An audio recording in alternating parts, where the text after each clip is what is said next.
This is my old 3D printer, it's a Creality CR10. I've had it for years and I don't use it anymore, so I want to try and repurpose it into something I will use. Let's try and make a parallel drill guide using only parts from this 3D printer. How hard can it be? I started by scraping the foam off the bottom of the build plate. This is what I'm going to use for the bottom of my parallel drill guide. Just scraping off the majority of it, and I used alcohol to get rid of the rest and the glue. And now I marked the pockets for the aluminium extrusion and where I'm going to cut it off from the rest of the build plate. And this was a real physical workout. I never want to see a hacksaw ever again.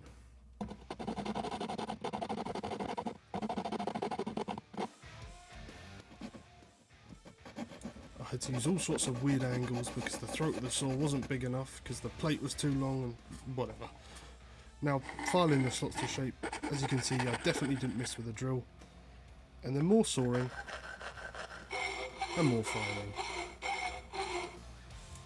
And then cleaning up the build plate, I dyed 2 rags and my hands blue, which is fantastic.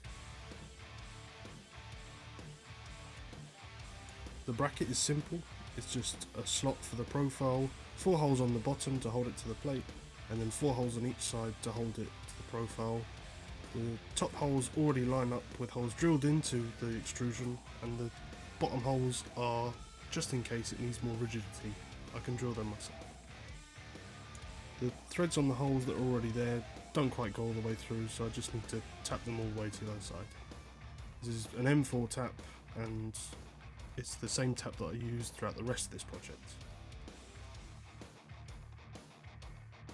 I'm just testing the fit and the alignment, screwing it into the extrusion. I'm going to use that to mark the holes onto the base plate so I can drill and tap those.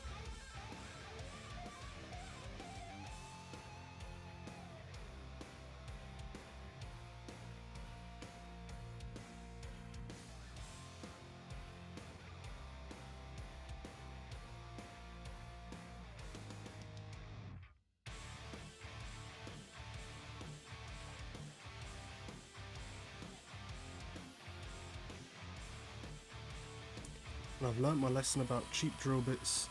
They don't work, they're more hassle than necessary.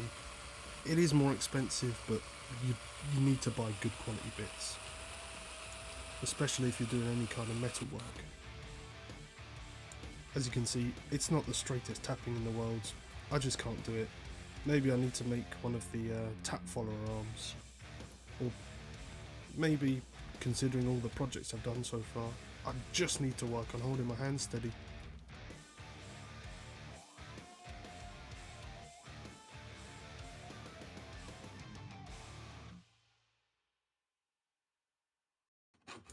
Time for more sawing, again with some weird angles because of the hacksaw size. Oh no, I hate it. This is the plate from the bottom of the build plate. This is going to ride along the aluminium extrusions so it can go up and down.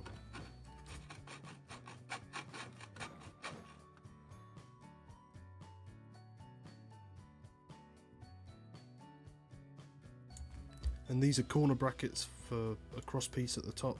It's just 4 holes in each side, and they're the width and the length down to the screw holes in the extrusion. I've just screwed them to the sides and slotted a membrane at the top so I can use it to mark the holes. And now I'm just measuring at the top and the bottom to make sure it's somewhere near parallel. That means everything is square.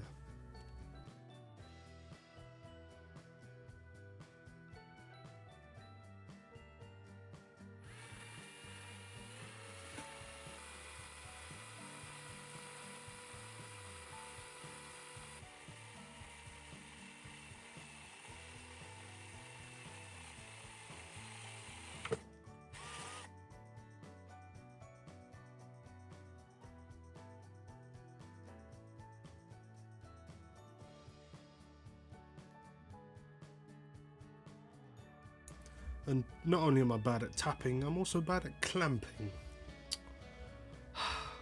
Anyway, we slide these sliders, I don't really know what to call them, onto the assembly, and I'm going to clamp them together so I can get some measurements and know exactly how much space between them I can use for the drill mount.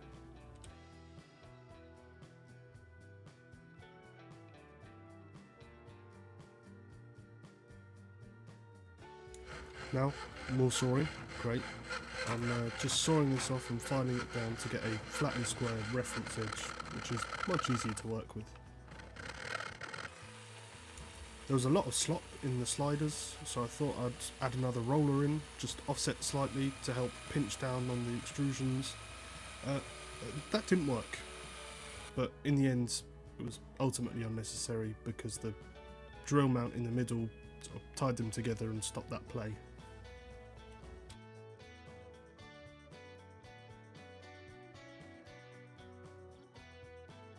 This is the drill mount. Forgot to get footage of making it. It's just a slot for those sliders, a hole for the drill, and 6 mounting screws. I'm going to drill out using the mount, and I just realised that, well, this is basically a parallel drill guide that I'm using to make a slightly fancier and less pretty parallel drill guide. I was so fed up with tapping that I just screwed these in by hand. I know they're not meant to cut their own threads, but it worked, and you know, more physical effort, but less annoying.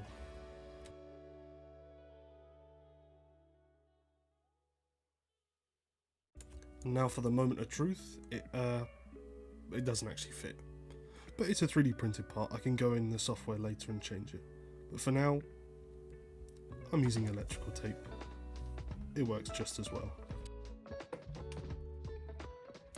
Now, to spot the mistake, I bought a cheap step drill and it went fantastically.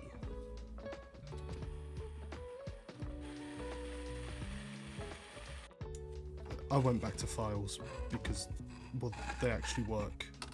And it's a bigger recess because, you know, I thought it'd be easier to see what you're doing. That makes more sense.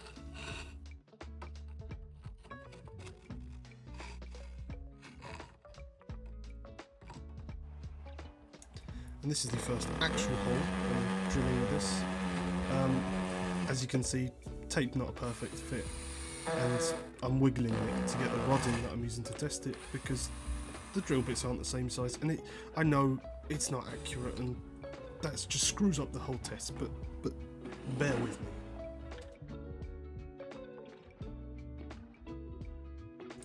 So this is a 5mm rod that's going in there, the slightly undersized 5mm drill bit, whatever.